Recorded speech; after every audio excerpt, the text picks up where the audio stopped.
game number 3 sa Land of Dawn naman magkakatuusan ng dalawang ito. Yeah, abangan natin ito kasi again, yung Fredrin ay inagaw na ng Team Falcons. Ayaw na nila talaga pahawakin itong si Carl TC ng Fred. Pero alam mo, ang feeling ko parang yung draft ng TL, nilalaro na lang nila based ako naman yung ibaban ng Team Falcons. Nilumusot yung Pakito kasi inopen yung Phobius. Kaso binigyan nila ng Phobius, men. Si Sanford, na kung maalala nyo, ito yung isang araw nagwala sa harap ng Pilipinas. Oo, biruin mo, yung 5-man na Dark Wave ay nakaakibat na sa pangalan ni Sanford. At kung maalala nga natin, hindi lang 5-man yun, kundi 1,000 man. Dahil lahat ng mga taong nanonood sa San Juan Arena nung gabing yun ay napatayo din ng Dark Wave. Pero mukhang si Flap ang mananalo doon sa crab fight.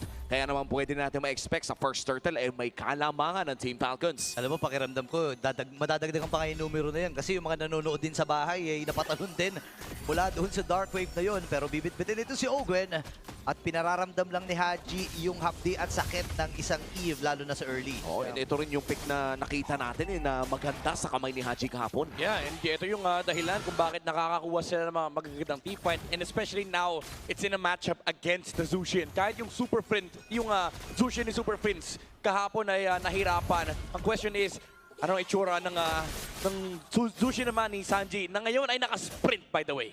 Oh, iba. Wala pa rin talagang Purify. Pero for Team Falcons, at this point ay mukhang mauuna nga na sila sa pagong na ito dahil na rin sa pangalawang crab na makukuha dito ni Flap. At ito ang malaking kalamangan ang meron sila in terms of pwesto dito sa unang pagong. Yeah. Wala yung level 4 pa na Phobius, di sila pwede magulo. So yung Turtle Prio ay magagamit ang Falcons para simulan kagad yan. Isimula na nga ata sila dito, 5,000 na lang ang buhay ng pagong na ito. Masyado malaro si Carlito, pero sisilipin at bibitawan na muna nila. Precious Fighter nagamit din! Nakadalawa na kagad dito ang Team Falcons. Ngayon si Sanji ata magiging next. Pinuntahan pa ni Haji. Iniwas-iwasan na lang. Carl pa rin ang nagwagi doon sa pagong. Nagkaroon ng extra shield itong si Sanji. Pero mamamatay pa rin siya habang si Carl ay hinahabol ng 3 miyembro ng Falcons. No freaking way! Ang ganda na ng ginawa ng Falcons. Perfect turtle setup. Turtle Prio, 2 XP Crab. Hindi pa nila binanatan yung pagong. Kasi alam nila nanakaw si Carl TZ. Pero sabi ni Carmen, kung gusto niya ng 50-50, sige. At pinatula ng 50-50 na yon at kitang-kita naman ang kalaw sa real cooling beast moves ang handcam natin ng Infinix GT50 Pro. The GOAT himself using this phone na nakaw ang first turtle. Kanina-nina lamang at lamang pa rin naman ang Team Falcons ng 1,000 sa pagpasok natin ng 3 minuto ng larong ito. Team Liquid Philippines, nakahanap sila ng isang objective despite Team Falcons setting themselves up for success. JP? Okay, tingnan natin si Ogen ay lalapit din naman. Alam mo, classic Hylos Zushin ito. Lagkit na ito, pre. Oh, pero sa late game pa mararamdaman ng Falcons yung problema na yan. In the first few minutes of the game, especially yung window ng early to mid game, medyo malakas talaga yung kanilang tempo, especially with this real world manipulation that can come out from Haji in the fights. So, malaking bagay na nanalo yung Team Falcons sa first turtle objective, especially that they have a Phobius on the side of TLPH. Kasi essentially, ito yung mga windows na nasi-shutdown eh. Oo, mukhang papasukin na nga dito si JP. Si JP ang mabibigyan! Operation Shot ay nagamit din Super Marco ay nakakuha na kagad ng kill habang play si Duel Rocket Heady. Wala siyang kasama dito pero makikipagsabayan siya. May out! Grabe. Kamuntikan pa itong si Super Marco at wala magiging trade ang Team Liquid. Ulong iya yung region doon. Last possible second. Mula dito kay Super Marco. Bagamat nagamit din ang kanyang flicker. Wala naman natang casualty. Maliban na lang kumapigyan si Ogwen dito. Nagamit pa rin ng Deadly Magic.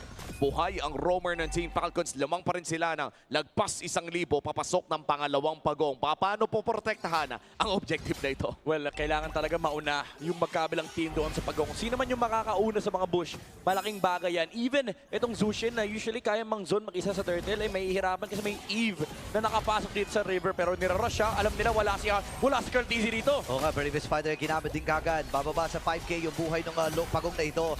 Ngayon, agawan na lang at wala ka naman si Carl TZ. Makukuha ni Kyle na malaya iyon. Pero pinutulong-tulungan din si Sanford. Ginamit yung Glorious Pathway para magkaroon ng pagkakataon itong si Sanford na makatakas. Pero si Super Marco, may ipagsabayan kay Carl TZ. Atrasan din muna ni Makmak. Grabe si Marco, tapang ha. Paano nabuhay ang isang carry sa ilalim ng tore na yon with Deadly Magic? Parang kadalasan kapag ganun yung rotation, sure kill na eh. Ano eh, pwede na kanya kagad yung Claude Men. So napababa si Teddy. So yung dive ng TLPH na bawasan. Nung umabot sa punto na magde-Deadly Magic na si Carl TZ, kinailangan ng umalis ng Claude. So Super Marco actually saving himself. Oo, at mukhang itutuloy pa ng side ng Team Falcons ang trade naman sa may batang Uy, ina. Si Teddy ang naiwan. Makakapag-BMI pa naman palayo at nariyan na si JP para protektahan ang Team Liquid Philippines Gold Laner. Matagal-tagal pa ang pangatlong pagong ng larong ito pero Team Falcons ay unti-unti papiso-piso nakakalamang kontra sa Liquid. Yeah. And ngayon, parang yung tempo nila ay nagagamit to pressure the mid lane. Sobrang laking bagay nito for Team Falcons kasi nababawasan yung rotation sa inyong ikot ng TLPH. Yung nakita nating pag-force ng Liquid kanina nung game number 1 and game number 2, baliktad yung nangyayari ngayon.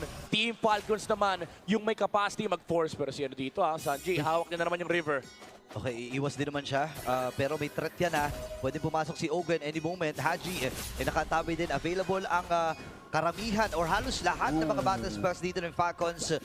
And mahaba-haba pa naman, 30 segundo pa para sa next objective. Para naghahanap nga rin lang ata ng mga battle spells na pwedeng maburn ng pares sa koponan. Yeah. Pero Team Falcons, knowing the nature of their lineup at sinabi na rin ni Midnight kanina na lamang sa early to the mid game, ang koponan ng Team Falcons dito ay pipilitin nila ang mga iilang objectives around the map. That's 1/3 going down sa bottom lane at magsiset up na sila sa pagong. Yeah. Pero Falcons, di sila pwede makampante. Even though na-shutdown na nila yung first spike or yung first tempo ng Phobos. Oh, teka lang! Okay, pumunta rin si Cal dito at Mont ay tumama din. Nagkasabay ng Landshaker. JP ang kanyang hinahabol. Punak! Haji ay nakatabay din. River Manipulation, economic na!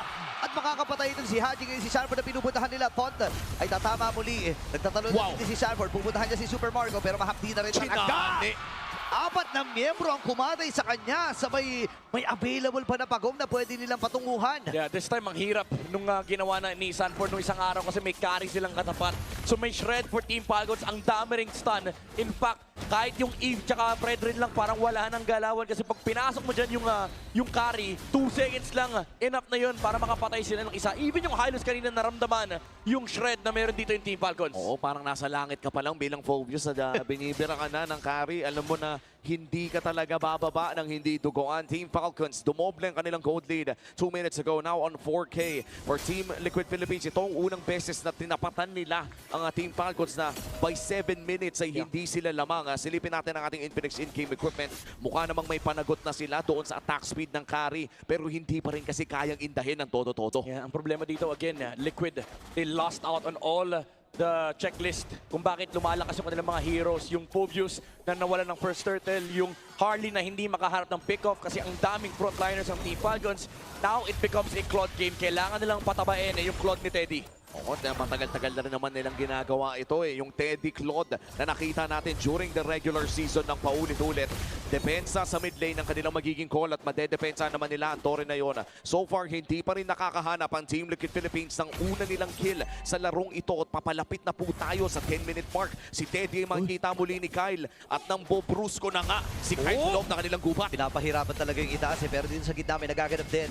Sasama na si Cortez. River Manipulation nagamit na rin ni Haji dito at maiipit din yung mga miyembro dito ng Team Liquid Philippines. Sabay Black Sito, nagamit na dito ni Telly. Super Marco ay nakakuha na rin yung sa itaas ng hangya. Si Carl ay nakabawi din naman habang sasama na si Super Macmac. Siya yung inaabot talaga ng Team Falcons dito. Makakataka si Kyle pero sasama na si Carl. Sanford with a kill. Kaya si Super Marco ay makikipagsabay. And then bakit hindi nakakaya? Lumapit pa itong si Carl. Kasama ni Teddy. Si Haji ngayon ang kanilang kinitil. Pero makakapatay din naman itong si Haji at naka-trade din. How do you find a winning trade ng behind ka ng almost 5K? Pinuhos lahat, men. Ito yung problema kapag kalaban mo yung TLPH. Sobrang tapang nila. Na-burst down nila, na-shred. Oh, teka lang. Gwen? Aray ko. Tinatry niyang bulihin itong si Sanji. Yeah. And kung titignan natin itong replay na ito, ginamit lahat ng skills dito sa Hylos, pati na sa Phobius. And then look at Sanji, pumesto sa gilid. Siya naman yung naka-cover dito, hindi maka-free hit yung ibang members dito ng Team Falcons. And late din dumating si Super Marco. So TLPH found a window, an opportunity to actually fight back. They brought in the numbers and nakahanap sila ng mga gandang angulo. Si Carl TZ na-enable yung kanyang damage kasi nawala na yung mga front lines. For the side of Team Falcons, ang laking bagay nung pang zone ni Sanji sa gilid. At napakalaking bagay din ng Lord na ito dahil maliit na lamang gold lead ng Team Falcons. Kailangan nila makuha ito para ma-reclaim ulit ang nawala kanina-dina. Pero nasa magandang pwesto ang Team Liquid. Reset muna ang call para dito sa Team Falcons. Divine Glaive secured para kay Carl at papasok si Kai. Lumapit na si Carl dito habang si JB atras. Ngayon, tinamaan ng stun ito si Flab. Kaya niya ba makasurvive? Parang hindi na nga ata kasi hit! Ito si Teddy sa may flex. Ito yung ginamit din niya. May ipinipili si Sanford. Nagamit yung precision shot. Makakataka si Carl at si Teddy. Ligtas yung dalawang damage dealer from Team Liquid Philippines at si Flap at Sanford lang ang nag-calm down matayan. Imaginein mo kung kumonti pa, kung may konting urong pa yung damage ng Appraiser's Wrath ni Kyle, pero sapat yun para mapauwi ang ilang miyembro ng Team Liquid Philippines. Tuloy ang Lord para sa Team Falcons. Nire-rush na ito ngayon. Makikita din si Carl TC. Makakalapit na siya si Owen na ang kanilang Evoverse na maalam na rin itong si JP at hindi makakalapit itong si Carl TC. Isusuko na nila itong Lord. Grabe yung box ng Team Falcons. Ito yung 4 na araw ng pinag-uusapan natin, yung kanilang box. Even though, nakahanap naman ng mga magandang angulo yung Team Liquid Philippines with that Blazing Duet. And of course, yung Deadly Magic. Kaso yung Appraiser's Wrath, men, nung tinamaan yung Cavalry, kailangan nila mag-back. Tama si Omi, kung binanatan pa nga nila yung Freddy ng konti, baka nawala yung Harley tsaka Claude. Oh, that was just one Appraiser's Wrath at recta mid lane na ang call ng Team Falcons dito. Si Kyle ang mangbobrusco. Makukuha nila ng libre ang mid lane at may Lord pa nga na nagmamarcha doon sa may bandang itaas. Mukhang kakalmahan na muna ng Team Falcons sa kaniyang call at si Carl TZ naman ay magbibigay ng side lane pressure para sa Liquid. Kaya kailangan niyang gawin ito kung gusto niyang maghati-hati ang Team Falcons. Kasi yung ganitong klaseng lineup na binuo ng Falcons, box talaga to eh. Oo. Nung makikita natin na laging magsasama-sama ito, pero ang hihiwalay nila itong si Yung Owen. Power-in. Na-try niya i-burst. Grabe, pero nire-regen. masyado talaga makunat. Nire-regen Nire-regen. siyempre sa damo. Hinihil the trick! Umakapit lang eh. Hinihil the... Grabe, master na master! Hindi natin nagkakaroon ng may kruhan pero sa itaas sa bahagi may nagaganap din. Lord, ang kanilang pupuntirahin. River Manipulation nagamit ni Haji. Atras muna si Sanji. May wave pa naman sila na paparating doon sa may bandang gitna. Ibabalibag itong si Haji pero dahil nga doon sa River Manipulation ay hindi niya maiaangat palapit sa kanila. Wow, pinakitaan ng moves, men. Team Falcons. Even though hindi nila na-maximize yung gamit ng Lord, at least hindi nakasama si Cartizero sa defense na yun. And yung Deadly Magic, tinangkilang. Tinangkilan niya yung Deadly Magic dito ni Cartizero. Ginamitan pa ng heal the bush trick. Oh. At nakakatakot yung ganong klaseng gawain ng isang Hilda, no? Yung tipong kaya mong tangkihin talaga yung damage na nanggagaling dito sa isang Carl TZ na Harley. By the way, 2-0 in 3 sa larong ito. Still a perfect game para dito kay Carl TZ. Pagkamat in terms of objectives, ay lamang-lamang si Kyle. 9 assists out of 11 kills ang meron ng Fredry neto sa kamay ng Team Falcons at papunta na nga sa Guardian Helmet. Only hawak ang pwede nating makita mula kay Kyle. Only sustain, only durability, and only plays for Team Falcons. Pero hindi sila, again, pwede makampante. Knowing kung ano yung nakita natin kay Sanford nung isang araw. And of course, yung scaling heroes din ng TLPH. Kahit umuulan ng Radiant Armor dito from the side of Team Falcons, ang plano lang ng TLPH, isa lang ang win condition nila pag napatay nila yung carry ni Super Marco. Oh, papasok ata dito si Kyle. Kukontest nila ang purple buff pero mukhang hindi naman ata nila may kukuha ito. Makukuha pa rin ng Team Liquid Philippines ang sarili nilang buff and group up na ang call para sa parehas na kupunan. Ano ba ang pwede nating abangan? Yung susunod na ba ang Lord o kailangan ba may pumilit ng play dito? Pili ko for Falcons setup lang eh. Kailangan lang nilang protektahan yung box kasi it's very hard for Team Liquid Philippines to actually brute force their way. Yung only way lang nila talaga na mahanap yung carry is kapag ginamit nila yung Glorious Pathway. Basically, walang pwedeng humarap kay Kyle at this point kasi ang daming pang control ng Team Falcons. Pwede rin nang i-counter set yung real Lord Manipulation ni Haji. So again, yung angles or yung entry points ng TLPH halos hindi nag-i-exist. And this is a big item secured para dito kay Teddy. Malefic Gun para dito sa susunod na Lord Fight. Mas mahapdi na ang Blazing Duet. At napakasakit na rin ang mga bana. Di na pwedeng indahin. Si Kyle ang hahawak ng Lord na ito. Si Ogwen ang hahawak ng push. Team Liquid Philippines, available lang kanilang mga ultimates and battle spells. Pwede silang lumaban dito. The same could be said para dito sa Team Falcons. Ano ang kailangan ingatan ng Team Falcons para manatili ang gold lead sa kanila? Kailangan din sila mapok ng todo-todo. And maganda yung ginagawa ni Carl tsaka ni Teddy na ginagamit nila yung mobility spell nila kasi alam nila hindi ganun kadali for Team Falcons na huliin itong dalawang heroes ito. So they just go in and then find a poke pero nakahawak na ng pwesto rito ang Falcons. Sakit na rin ni Superman. Ilang banat lang kay JP yun Oo nga, naramdaman ka agad eh. Okay, 20 mil. Dalang ang buhay nitong Lord na ito. Knock up mula sa Lord.